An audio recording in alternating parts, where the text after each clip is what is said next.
Conor McGregor came out with Proper 12. Boom, it was a $600 million deal. And The Rock had Terramana Tequila, which is now worth like $4 billion. Kylie made the front of Forbes as a billionaire, and she was 20. MrBeast, he will be a billionaire. Right now, the entire economy has shifted. The last century was a century about power. And when I say power, I mean like energy.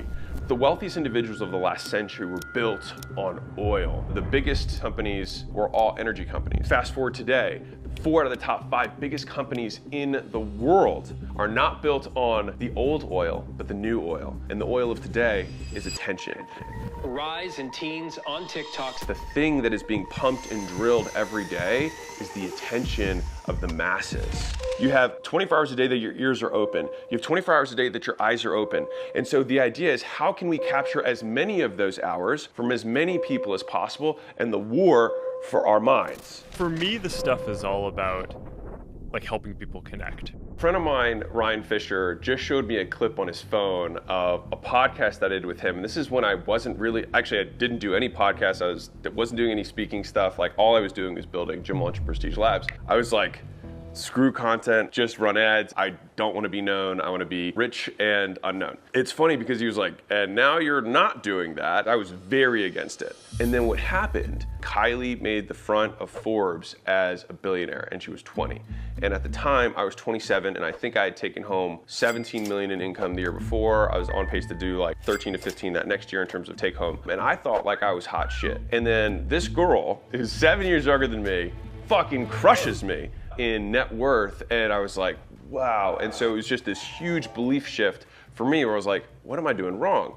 My ego felt hurt, so I started protecting myself, and I was like, oh no, Kris Jenner's her mom, she's an absolute gangster, she was born into this royalty, it's not that she did it, it was someone else, and blah, blah, blah. Ego protected, I feel okay now. And then Huda Beauty sold a percentage of her thing for $600 million at the time. It's worth over $1 billion today. Conor McGregor came out with Proper 12, and 12 months later, boom, it was a $600 million deal. Proper 12! And then The Rock had Terramana Tequila, which is now worth like $4 billion. Just kept seeing this again and again and again, to the point where I was like, I believe something that's not true. And so I talk about how skills, beliefs, character traits are the 3 things that hold back entrepreneurs. And this one for me was something that I believed about the world, and I was functioning as though, and it was not. I always try and find those things because they construct our reality, and we make our decisions based on the things that we believe to be true. And so I basically was walking through a reality that was not real. Why these people were getting these crazy numbers when they had, like I had heard Kylie had a team of 7 and she was doing 200 million a year. I was like, team of 7, and it was because she had a compounding leverage vehicle built within her business. And that was when I looked at my own businesses at the time and realized I had nothing that compounded, nothing. I almost became dissatisfied with the business that I had because I realized that whatever I wanted to do next, I wanted to have a compounding vehicle, something that multiplies unto itself over and over again. So Warren Buffett could build Berkshire Hathaway because the money itself compounds and compounds and compounds. And on a long enough time horizon, when you keep rolling the snowball, after you do that for 40, 50 years, you have a big fucking snowball. You have to unlock one of those 4 types of leverage. And so when I looked at that pyramid, I was like, well, I understand the leverage of labor, so I've got that. I'm now in a position where I have capital that I can deploy. Now, I don't have other people's capital because that's not what I want to do with my life right now. But when I looked at software and media, I was like, given my skills, etc., I could be better at the media side than I could at the code side. But I still wasn't there yet. I looked at these people that are ultra famous and I was like, well, I'd still rather be anonymous because they've got all these stalkers and weirdos. Hey, good morning, Kanye. Shut the fuck up. When you get exposed to 10 million people, if you figure 1% of people are crazy, you got 100,000 weirdos. Anyways, I go to have dinner with a friend of mine, Dean Graciosi, he gets like weirdos that come to his house and all that kind of stuff. And I was like, how do you deal with this? I was like, why do you think this, like, how is this worth it? He sat me down, he was like, dude, if a couple weird letters, you know, every day or every week is the price I have to pay for the impact I want to have, he's like, I pay that price any day of the week and twice on Sunday. And there was just like this pause when he said it, between when he said it and he looked at me, and I just felt like it hit me because I was like, God, I'm being such a pansy. I want to make real business education available to everyone. If I say that that's what I actually want to do, then I need to match my actions to that. Otherwise, they're just empty words. I hate doing something that I don't get credit for later. And so the idea of making a short that is going to float today and then disappear into the ether tomorrow, right? Or make a post on Instagram that's going to be gone in a week, like no one's ever gonna see it again. To me, taking the scarce resources of my time and then having it vanish, I couldn't make that work for me. It was a huge belief that I realized the content is not the output, is the input.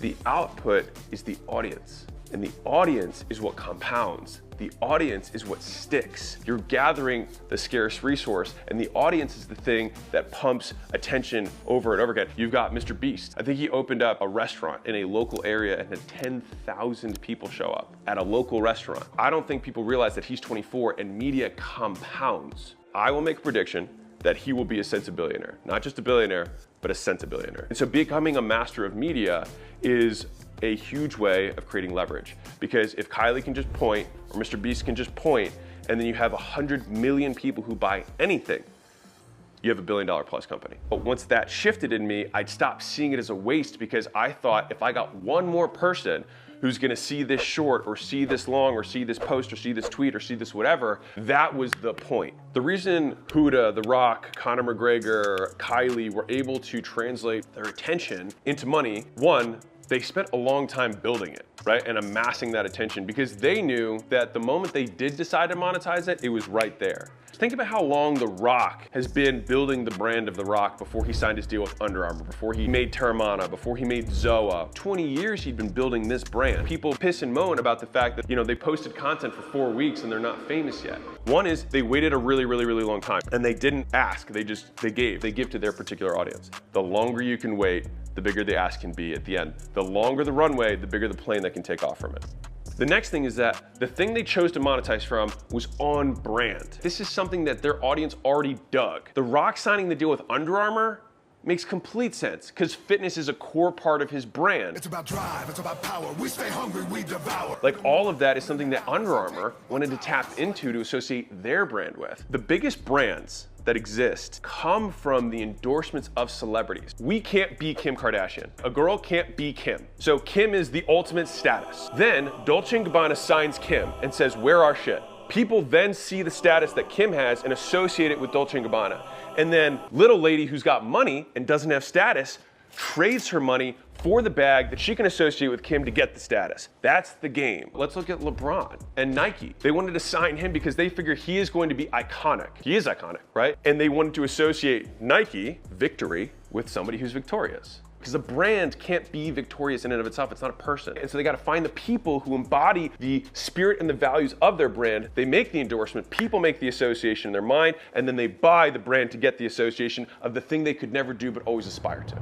The people who are the most famous, you look at Rogan, right? He's got UFC. He's also a really amazing comedian and loves the comedy community. Fitness and biohacking and supplements and all, and like brain stuff. He loves all that stuff. Aliens and UFOs. And these are all totally different, but the more dimensions that someone can go deep on, the more they'll get an audience from comedy, and then they'll cross-pollinate them with fighting. It's this total pollination which ultimately compounds the audience even faster. And so these megastars go deep on many things and capture bigger and bigger audiences that compound on themselves. And they wait because they stay loyal to their brand, and then they appeal to a segment of their audience, or they try to cut across the one that appeals to the most of them. It took me way too long to realize that the game had changed fundamentally. If the Rockefellers were built on oil, the new generation of people are gonna be built on attention. Media will only become more expensive over time. Advertising becomes more expensive, content creation becomes more expensive, it becomes increasingly fragmented, so it costs more to do it across different platforms. The audience becomes more valuable, the cost of getting the audience becomes more valuable, which means the best time to start is now.